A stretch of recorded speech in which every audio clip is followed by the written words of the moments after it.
Boa tarde, amigos da Capital Rio. Hoje, o segundo podcast Capital Rio. Hoje eu quero fazer uma homenagem ao grande comunicador que deixou a gente. Foi o Washington Rodrigues. Nesse horário, ele fazia o seu programa na Super Rádio Tupi, das 17 às 19 horas, até a hora do Brasil, né? Vou passar agora o microfone para o Paulo Costa. Boa tarde, Carlos Rocha. Boa tarde, amigo da Capital. Hoje estamos aqui com o nosso entrevistado, doutor, né?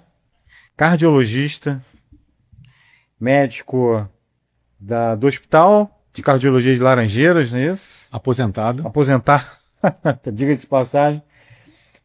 César Augusto Nascimento. Posso chamar César Augusto Nascimento? César. Pode chamar César. Doutor César, né? A gente não precisa qualificar. E ele está lançando um livro, pelo menos aqui que a gente recebeu aqui um livro, um stand-book, né? Que a gente vai falar sobre ele e outros. Além de ser médico, ele é também escritor. É um grande amigo aqui do nosso querido Carlos Rocha. E ele está trazendo hoje esse stand-book, Um Chuvisqueiro de Emoções. Não, eu vou trazer... E também... vai trazer outro? Não, Carlos. É esse aqui. É esse que ele me passou. Esse. Não. Perdão. Não, faz parte. Estilhaços boulevarseantes. Isso. Estilhaços. Fala um pouquinho desse livro, César, aqui. A gente está curioso para saber, mas a gente pode falar desse depois do stand-book também, que eu recebi, achei interessante também. Mas fala um pouquinho desse livro, como é que se chegou a não só o livro em si, mas a questão de ser um escritor, da onde que nasceu essa vontade de escrever. Fala um pouquinho para a gente como é que apareceu o cardiologista escritor. Boa tarde. Todo médico acha que é um pouco escritor, porque no decorrer da sua formação médica, ele faz as histórias dos pacientes, escreve os históricos, os prontuários, então se sente o próprio escritor, mas não é bem isso, a história não é bem essa. O fato é que eu desenvolvi a minha carreira médica da forma habitual, como todos, né? E um dado momento, quando eu completei 60 anos, né? E eu falei, caramba, 60 anos, eu vou morrer, né? Eu via os pacientes lá com doença coronariana grave, etc., morrendo em torno de 60 anos. E aí eu falei, acho que eu vou começar a escrever por conta disso. Então aí foi quando eu comecei a escrever. Morreu o médico e nasceu o escritor. Porque essa preocupação, né? Continuei fazendo a medicina, um pouquinho mais, mas sempre escrevendo algumas coisas. E fui lançava os livros. Todo ano eu fazia um livro de poesia, um livro de crônicas, e aí lançava no meu aniversário, dava de presente para os amigos, né? E todo ano eu fazia isso. E aí chegou 4 anos depois, assim, eu peguei e falei para o meu pai, já com seus 95 anos, né? Falei, pai, eu vou fazer mais um livro aqui. E ele, um cearense bem rígido, né? Criou 6 irmãos sozinhos, né? E uma história paralela aí. O quê? Vai fazer mais um livrinho desse aí? A porcaria de um livrinho que nem fica em pé. Livro que não fica em pé não presta. Não presta. Tá? Ele pensando nas enciclopédias, nos tratados, né? Então... Eu vejo aqui, até abrir aqui aleatoriamente o livro, né? Ele também entra nessa questão do autorreferente ou é uma situação hipotética? Assim, você está contando uma história da sua vida, da sua percepção, do que você viu o mundo naquela época. Tô vendo até que abri aqui no Cometa Harley, né? Isso aí eu vou chegar só fechar o livro que inclusive você abriu aí com o Standbook. E aí o que aconteceu?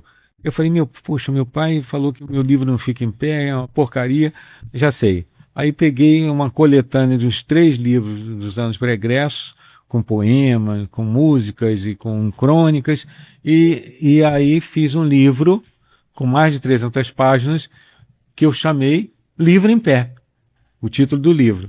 Standbook, que a tradução ao pé da letra é livro em pé, porém...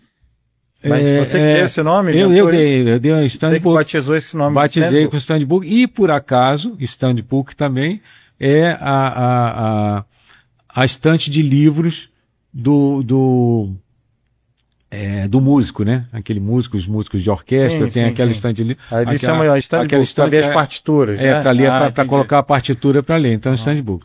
E esse livro, como ele foi uma salada de vários outros livros, ele tinha partitura, tinha poema, tinha crônica, tinha músicas, então músicas através do QR Code, a pessoa podia ouvir a música através do QR Code. Isso... eu estou vendo aqui que até o próprio livro, né, o Estilhaços, ele tem umas ilustrações aqui, estou vendo que o senhor é bem antenado com IA, e o senhor criou muita ilustração através da inteligência artificial, né? Muita coisa aqui que percebo que já está entrosado com essa questão do chat GPT, da IA e tal. E eu te digo assim, já que você é um autorreferente, eu posso fazer um pouquinho também da minha autorreferência. Eu sou um grande estudante de IA também, né? Isso como ideologia, não sou programador, até tenho esse viés para a área de programação, de informática. Na verdade, eu me intitulo um configurador. E vejo hoje a IA, hoje está sendo debatida muito, eu queria trazer um pouco desse assunto, que é um assunto que está no hype, né, que está na crista da onda. Como que o senhor vê, né, ou você, enfim, a inserção da IA na literatura de uma maneira que hoje fica muito mais fácil você produzir um livro a partir de uma ideia, né? Então, será que realmente trouxe para agregar ou para substituir as ideias do escritor, da pessoa? O que o senhor pensa nessa situação? Posso chamar você, né? Pode. Olha só, eu vou transferir essa sua pergunta para o meu comportamento de médico cientista. Sim. Então, como médico, eu nunca negligenciei as novas tecnologias. Eu sempre torci por elas, me associei a elas, faço a parte de imagem, ecocardiografia, mapa, Holter, entendeu? A ressonância acho uma coisa maravilhosa, tá? Então sempre me associei achando que a tecnologia vem sempre para ajudar. Então na ciência, eu procuro um apoio, um bastão, que me traga um alívio, um elixir, a compreensão das coisas. Sim. Então, essa é a ideia que eu trago da minha área e que eu coloco na literatura também. Só que existem resistências, porque existem os empregos, Sim. existem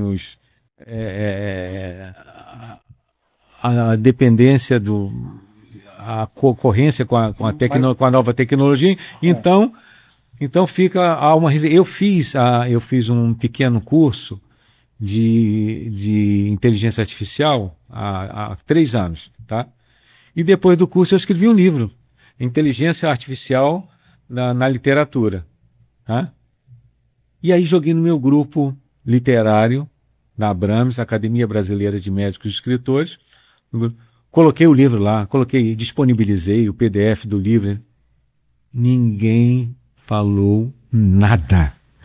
Não, mas em que sentido assim, não falou nada por quê? Não reclamou ou não viu? Viram, é claro que viram. O pessoal abre, pega um PDF, o pessoal abre, poxa, é um grupo grande. Mas era um livro de quê? De científico? Não era científico não, era já mostrando o impacto que a inteligência artificial teria na literatura, porque eu estou fazendo a literatura e estou antenado com os novos preceitos e as novas tecnologias. Então, mas ninguém respondeu nada, foi um silêncio absoluto. E em termos de rede social, assim? Porque hoje você vê muita situação na rede social, vou falar entrando um pouco na nossa viés médico, né? Um bom hipocondríaco que sou, acho que a grande maioria, 80% da população acho que tem um problema de hipocondria, que né, acha que tem doença e começa a se automedicar. Mas vi muitos médicos falando, principalmente cardiologistas, como o senhor, falando sobre exames que praticamente ninguém conhece. Se você falar assim, você tem que fazer uma ressonância para ver calcificação dentro das artérias, vamos entrar um pouco disso. Mas a gente tem um pouco do básico, né? Que a gente sabe, eletrocardiograma, Doppler, Holter, enfim. Como que o senhor vê hoje essa manipulação, até pelos próprios médicos, não querendo ofender a classe média de modo nenhum, mas é realmente para trazer o paciente para um ambiente de se cuidar ou para mostrar realmente, enfim, que eu estou aqui mais atualizado do que os outros médicos, digamos assim, né? Então, por isso até a própria inteligência artificial fala sobre isso, né? E a gente precisa entender que ela veio para agregar, mas também veio para construir uma coisa chamada de religião, que gira tudo em torno daquilo ali. Então as pessoas ficam presas naquela ideologia e acabam esquecendo do básico, que o feijão com arroz funciona. Isso que eu estou tentando falar. Olha só, o que acontece? Existe a ciência médica, né, e a medicina baseada em evidência. A medicina baseada em evidência tem uma série de preceitos de estudos, de pequenos estudos multicêntricos, etc., para você ter um resultado. Então, a medicina se baseia em resultados. Sim. Tá certo? Então, esses preceitos, eles têm que ser seguidos. Não temos como fugir deles. Agora, é claro, uma nova tecnologia que surja e tudo mais, nós podemos não só utilizar, como nós podemos aprender com ela. Numa dessas crônicas dos estilhaços burlevaziantes, eu estou fazendo um ecocardiograma na Santa Casa de Misericórdia aqui no Rio de Janeiro, e ao meu lado sentou um dos maiores semiologistas do Rio de Janeiro, o professor Marrano. Ele sentou do meu lado, eu falei, professor, é uma honra tê-lo ao meu lado aqui, poxa, o senhor quer aprender a ecocardiografia? Aí ele falou, não, César, eu quero aprender semiologia. Você me diga aí o que você encontrou no seu exame, o parâmetro de gravidade, da lesão cardíaca, que eu vou escutar esse paciente, vou palpar e vou aprender mais a semiologia. Vai conseguir aprender com a máquina. Então, a máquina ensina o homem e o homem ensina a máquina. Sim. Então, existe esse enlace. Tá? Então, é dessa forma que nós temos que construir. É claro que, como tudo no mundo, existe um mais esperto, um que quer tirar vantagem daquilo. Quer fazer um pouco do nome também, né? Então, aí, justamente, aí não tem como competir com a maldade do ser humano, entendeu? O ser humano tem uma maldade intrínseca que ele pode tanto criar um país como destruir um país, né? Então, nós temos essa... Né? Eu estava vendo, até abrindo aquela questão do cometa Halley, né? Que a gente só vai ver em 2061, não é isso? E como é que tá a tua expectativa para ver o cometa Halley? Tá aí no livro. Não só está aí, como eu fiz uma figura que eu coloquei eu coloquei a figura. Então meus filhos já grandes vendo o cometa Halley e eu tô como estrelinha. Eu estou como estrelinha lá no céu. Em 2061... Não, eu não estarei vivo, mas... Em uma perspectiva? Não, mas eu estarei vivo através desse livro. Eles Sim, vão ler e verdade. se sentirão emocionados com a minha presença. Eu vou estar com Isso uns é bom. 80 anos, né? Então, eu acho que agora eu tô com 50, né? Então... Então, através disso. Agora, tem algumas coisas interessantes aí nesse. Eu posso. Quer ver o livro? Eu posso folhear aqui. Tá certo? Marcou, deixou, não tem Não tem problema não. Eu marquei aqui, a minha irmã é professora de português, literatura e música, ela mais faz as velha que eu. revisões? Faz as revisões também, não? Não, ela não faz revisão não, porque nós temos um problema que é bem simples. Ela quer mexer na minha crônica. Eu falo que eu tratei de 10 pacientes, não, você só tratou de 8, então tem que. Ela quer mudar o coisa, então acaba não coincidindo. Mas ela tem é minha preceptora eterna, tá? E como preceptora eterna, ela sempre me estimulou a escrever e tudo mais, né? Então, E trouxe mais livro aí, Carlos? Não, mas não vamos misturar. Enquanto ele vai procurando aí. Não vamos misturar. Eu gostaria de, só para entender a minha linguagem, pelo fato de não ser um escritor de carreira, tá certo? Ser um escritor tardio. Eu escrevo com uma linguagem simples, porque isso aí eu aprendi na ciência médica. A ciência médica tem que usar a linguagem simples. Existe a linguagem de machadiana, rebuscada, do Castro Alves, né? Uhum. Né? Castro Alves. Mas a medicina exige, para que haja compreensão, uma certa rigidez, simplicidade para haver transmissão. A pessoa que está recebendo a mensagem entender o que você está falando. Entender, né? Então eu falo de coisas gravíssimas, falo de coisas seríssimas, com uma linguagem coloquial. Se você me der licença, eu vou ler uma página só, vou ler uma crônica apenas, tá? Essa crônica se chama Se quiser mais água, posso parar aqui. Armagedon, tá? Ela tem uma figura do Moisés, com as tábuas de Moisés, e a figura de um islamita com seu Alcorão aqui, tá? Então, nós estamos vivendo quase que uma terceira guerra mundial por conta dessa confusão toda entre Israel, Irã, Iraque, é uma coisa que, né? E aí, como na minha cabeça leiga, eu resolvi isso.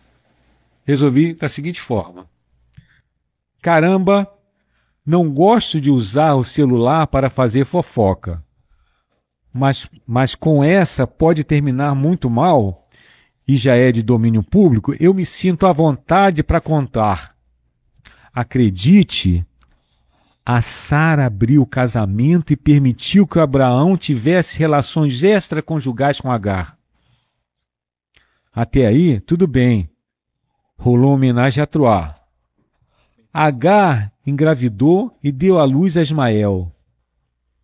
Resolvido o problema de perpetuação da herança da família, até o momento em que Sara também engravidou e deu à luz a Isaac. Pronto. Rolou a rotineira briga por bens, inclusive a terra prometida. E aí surgiu um babado. A Sara, então, despachou Agar e Ismael para o deserto, na expectativa que sumissem de vez.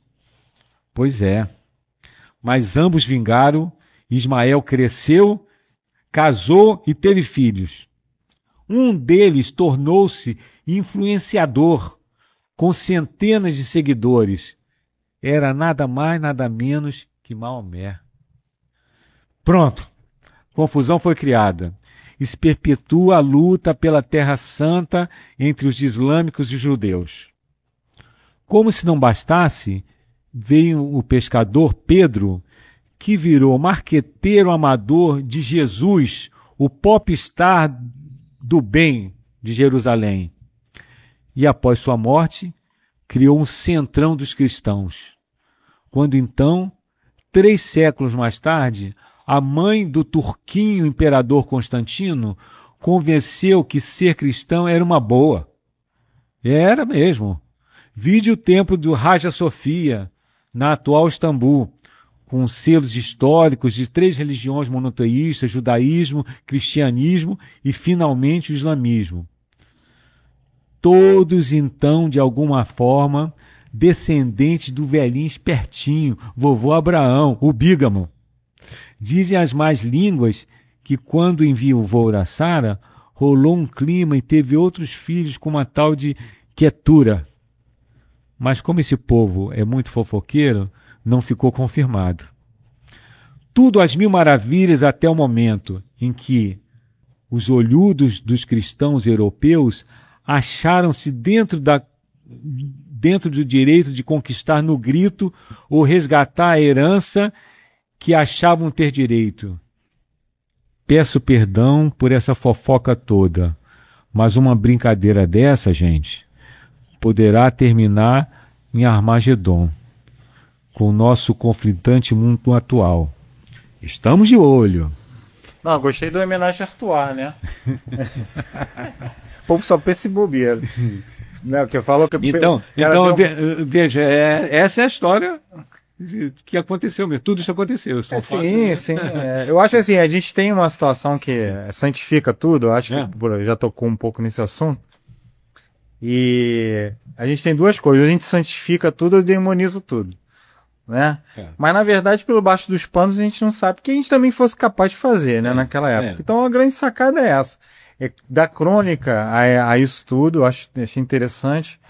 E acho que é por aí. As coisas acontecem, vem à mente e a gente tem que colocar no papel.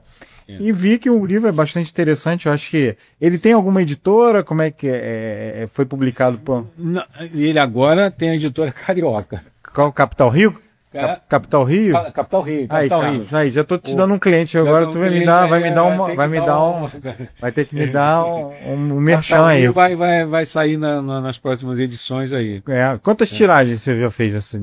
Quantas tiragens? Não, fiz 150. 150 tiragens. Tá sendo vendido em alguma plataforma ou realmente... Não, ele ainda não foi. Ele vai ser lançado dia 11 de agosto no Capitu Café, às 5 horas da tarde. Qual? Repete para mim. Dia 11 de agosto. No Capitu Café, lá em Laranjeiras, lá do lado da Casa do Machado de Assis, tá certo? É bom, né? É um lugar bom, tranquilo. E a partir das 5 horas até aí 7, lá vai ter noite de autógrafo, vai ter um coquetel, vai ter coquetel. Lá não, pode, à vontade. Lá você pode pedir uísque, pode pedir. Mas desde que você pague o seu, né? Aí vem uma comanda no final. Pode pedir tudo, né? Então, aproveitando que o Carlos aqui, né, já recebeu aqui o merchan, né, Carlos? Você quer incluir esse projeto dos livros? Como é que a Capital Rio pode estar agregando, né, esse projeto também, não só para o nosso querido César, mas também para outros escritores, né? Faz o teu merchan, faz o teu nome aí, Cláudio, aproveita, hein? Só não passa mal. Aproveitando o Dr. César aqui, eu quero lembrar a todos os escritores que faz livro também, né? Escritores, escrever. A Capital Rio vai estar apoiando. Né? O conjunto. E tem gráfica, tem tudo direitinho. Isso. A gente pode também produzir o e-book. Isso aí. Os e-books também é importante. Os e-books são bastante difundidos também. A gente tem plataforma, né? Na Amazon. E tem outras plataformas menores que podem ser divulgados aí os livros. Eu vejo que não só tem esse, mas tem outras publicações, né? Independente, de alguma maneira, uma publicação independente. O histórico das publicações é o seguinte: começou com 60 anos, né? Sons do Coração, e aí depois foram vários, depois veio Stanbook, e aí depois veio a pandemia, que eu escrevi sobrevivência ao Covid, a pandemia.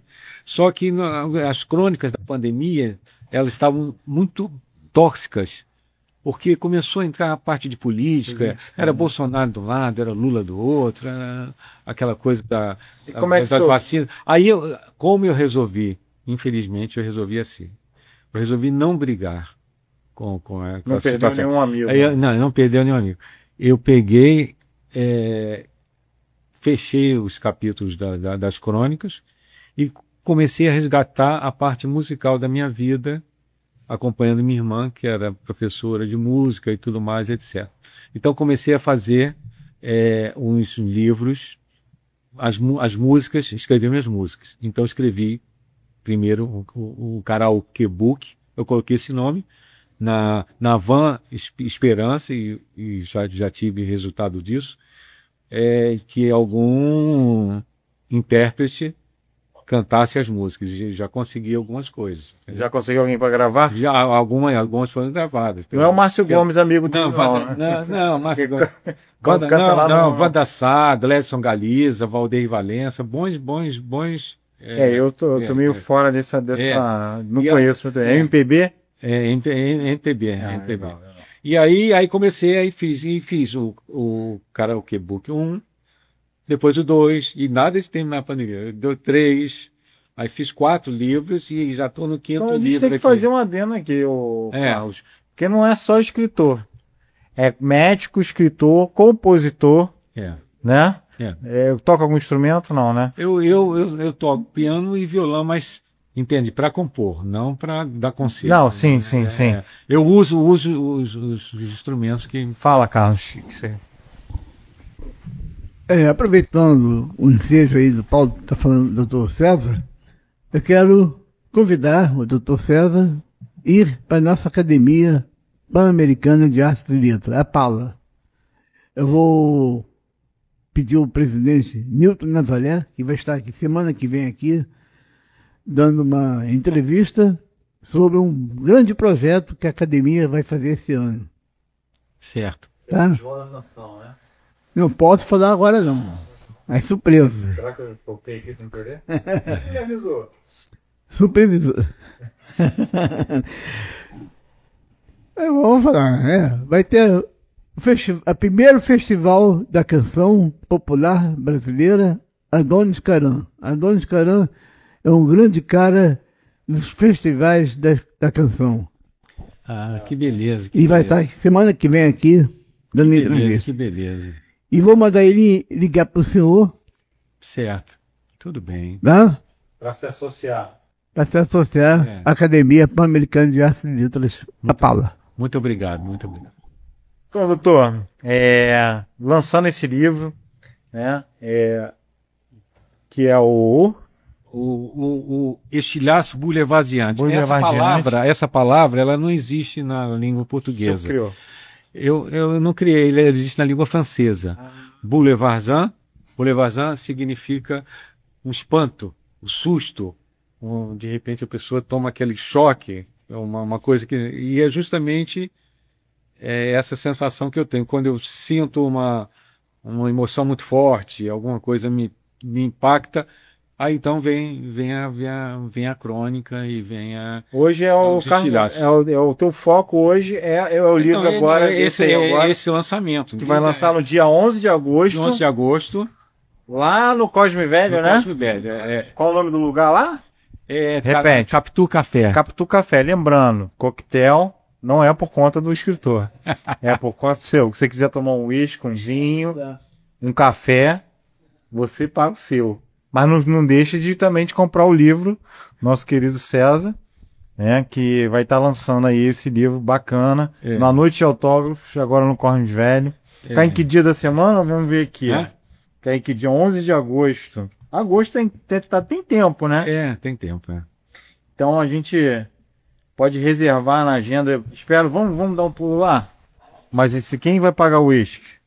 É você, né, Carlos? É o Carlos. Então cai numa terça-feira. Então mas é agosto, meu amigo. A gente está em julho. Entendeu? Temos um mês aí para... mês aí para se preparar. Preparar para poder fazer esse lançamento. E fora esse também, o nosso querido César Nascimento, tem outras publicações. Eu acho que quem quiser conhecer mais sobre você, César, você tem alguma rede social, você tem alguma página na internet? Como é que... Não tem, porque eu sou tímido nesse aspecto. Eu sou tímido porque... eu sou tímido, por enquanto eu sou tímido. E tenho uma... então, os colegas músicos até acham que eu devia trabalhar mais as minhas músicas, fazer gravações assim mais grandiosas, mas aí eu vou conflitar com a família e com a medicina, que eu ainda gosto bastante. A medicina é uma cachaça. Para um escritor é importante uma construção também do personagem, que você está... das pessoas conhecerem um pouco do seu livro, porque às vezes assim a gente acaba entrando muito no nosso círculo social. Eu sei que o senhor deve ter vários amigos, enfim, e esses amigos têm outros amigos, isso é importante. E assim, a gente às vezes sonha muito, entra como aqui a gente está começando na Capital, aqui no nosso podcast, a gente sonha sempre ser muito grande e alçar voos maiores, né? Eu acho que e aqui a gente tem essa vontade de ser grande também. Então por isso que a gente também quer trazer os escritores, não só que querem ser grandes, mas que querem realmente também aparecer e mostrar seu trabalho. Eternizar, como o Cometa Halley, né? Como o senhor citou. Quando seus netos virem, né, o Cometa Halley lá em 2061, né, eles vão lembrar do seu, porque a grande sacada, né, do artista, do escritor, é eternizar, ser imortal no mundo, né? Porque a gente entende muito também que hoje se perdeu muito isso. As pessoas elas estão deixando de querer deixar a sua imortalidade no mundo. Né? Você vê as praças abandonadas, ninguém quer construir um monumento, ninguém quer ser um monumento. Quer ser mais um na internet. Pode ser que com o tempo passe, e tudo passa. Tá? E desejo aí sucesso. Cláudio, está tudo dentro tem mais tempo aí? Show. Qualquer coisa você me sinaliza, hein? Cláudio é nosso operador aqui, né? E a gente quer realmente mostrar para o público, né, que existem escritores que ainda estão no anonimato, e a gente quer trazer esse conhecimento das pessoas pela literatura. Porque hoje você tem vários recursos com e-books, você tem a própria rede social, você pode fazer livro, audiobook, né, que são histórias faladas, né, não são, que você também pode dar acessibilidade à pessoa que tem um problema de visão, então ela escuta a sua história, escuta as suas crônicas, e é importante trazer essa cultura e essa tecnologia para que isso seja mais acessível, porque entenda bem, as coisas ainda estão escondidas, mas a gente precisa da publicidade. Então a Capital Rio, com o apoio aqui do nosso querido Cláudio Rocha, com a parceria do Cláudio Almeida, da Mac Comunicação também, que é uma empresa que nos apoia, tá? Tá trazendo, sugerindo o que o senhor precisar. Olha, eu preciso de apoio, eu preciso lotar a casa, eu preciso esvaziar, daqui a pouco que logo tem que esvaziar, senão ninguém aguenta. Então, assim, esse é o nosso trabalho, tá? Então, a divulgação é importante. E a rede social é importante também para isso, com foco na divulgação do seu trabalho. Não só como médico, eu acho que é importante você ser... algo talvez que te sustente ou te sustentou até hoje, né? E o livro foi algo a mais que você, como disse, com 60 anos, eu vi que a minha vida precisava dar um novo norte, né? Que geralmente assim, e como a Pala, que a gente fala muito da Pala, que foi um movimento que eu participei muito lá no início, né? Para quem não conhece, é uma academia pequena, né, de escritores e artistas que hoje ela cresceu. Eu lembro que as cores, a gente escolheu, o Newton vai ficar um pouco ciumado, né? Mas as cores a gente escolheu, ele fez depois a logo. Foi o primeiro presidente que eu tive contato, foi qual o nome dele? Elzio Luz. Nós fizemos e-books também. Eu entrei nesse ramo dos e-books, nós fizemos uma campanha dos e-books gratuitos, né? Então a gente teve escritores que se interessaram em transformar o livro impresso nos e-books por conta até da própria pandemia. Acho que não chegou a entrar, mas a gente estava num momento digitalizado. E aí eu fiz o projeto que a academia, que se associando, o escritor poderia eleger um livro para se transformar num e-book e a gente ia divulgar e vender na nossa loja virtual. E foi, né, uma grande procura. Só que aquele negócio, sem investimento, com muita dúvida. Outra coisa que a gente sentiu muito, né, Carlos, é a vaidade, né, a questão do ego, do próprio artista que vivia disso e tal. Então entrou muito, mas eu quero vender, mas como é que é e tal. Então as coisas foram perdendo sentido. Hoje a gente trazendo para a capital, a gente quer realmente dar novamente esse sentido através da divulgação, do podcast, transformando isso, trazendo o escritor pra gente. Entendeu? Eu queria absorver isso. Eu queria falar uma coisa interessante.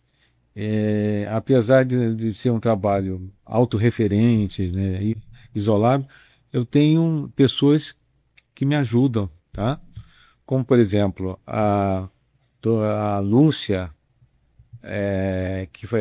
que é diagramadora, e as capas de todos os meus livros e ilustrações também eram feitas por Artêmio Filho, Temito, que foi o filho de um colega que entrou na UFRJ e era surfista também. A prancha de surf bateu na nuca e ele ficou tetraplégico. Aí o pai dele, meu amigo, cardiologista, ficou louco, levou ele para Brasília, Sara Kubitschek, levou para os Estados Unidos, etc. E ele conseguiu resgatar um pouquinho da motricidade voluntária dos membros superiores. E com isso ele se transformou num grande pintor. Ele fez todas as capas dos meus livros. Essa capa foi ele que fez? Essa capa foi ele que fez. Qual o nome dele? Artêmio Filho. Temito, nós chamamos. Né? Uhum. E aí o que acontece? Só que as ilustrações, como a motricidade evoluiu, o problema de motricidade voluntária, então ele não conseguiu mais fazer o grafite. Então aí eu pedi ajuda à inteligência artificial, aí a Chata GPT, que eu chamo Chata GPT, ou Astrogilda. Astrogilda é minha personal inteligência artificial, que ela entra nas minhas conversas, né? No meu livro sobre inteligência artificial nas artes, eu criei esse personagem, a Astrogilda, né? Então,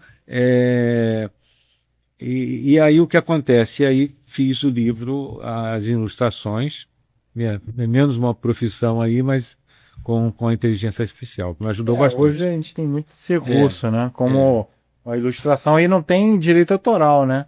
E não tem o direito autoral, né? Que você pode usar livremente, que isso aí não tem problema nenhum. Não, são 70 crônicas. Imagine 70 ilustrações feitas por um colega de... Ia demorar uns 5 anos para terminar. E também questão financeira, né? Que você vai remunerar também, né? O cara não vai fazer no amor, né? Eu remunero o Artêmio com prazer, porque é a vida dele. Porque a gente tem que entender também a cadeia, né, do livro, né? Porque o livro não é só você, o escritor, ele tem a gráfica, ele tem a diagramação, ele tem o revisor, ele tem o ilustrador. Eu gostaria de dar para o Carlos um presente, uma música. Aqui tem uma fotografia de um rapaz cego, Gladson Galiza. Também ajudei esse rapaz e a crônica fala sobre ele. Tá? Ele atualmente, o meu primeiro CD, e talvez o único, né? Foi feito com a ajuda dele, foi o primeiro CD dele, e hoje ele já tem mais de 12 CDs. Esse Gladson Galiza existe. Ele é real. É real. Não é IA. Não é IA. Uhum. Ele mora em Madrid, está há 20 anos em Madrid. Brasileiro. Tem um currículo maravilhoso. E toca lá, músico lá. É maestro lá. Ele tem uma situação visual também. Tem a perda total. O que aconteceu com ele é que aos 3, ele teve a neurite, né? Com 2 anos ele via as cores, 3 anos. Com 3 anos apagou.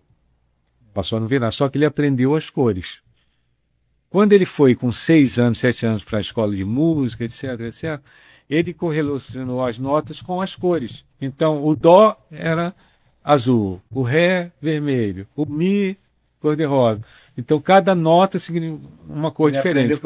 Ele aprendeu pela cor. De forma que, ao se desenvolver na música, ele faz harmonias maravilhosas. Por quê?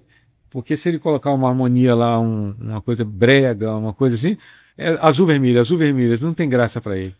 Então o importante para ele é um arco-íris harmônico que ele criou e que ele consegue transmitir isso. Ele é violonista, principalmente. Violão, né? Entendi.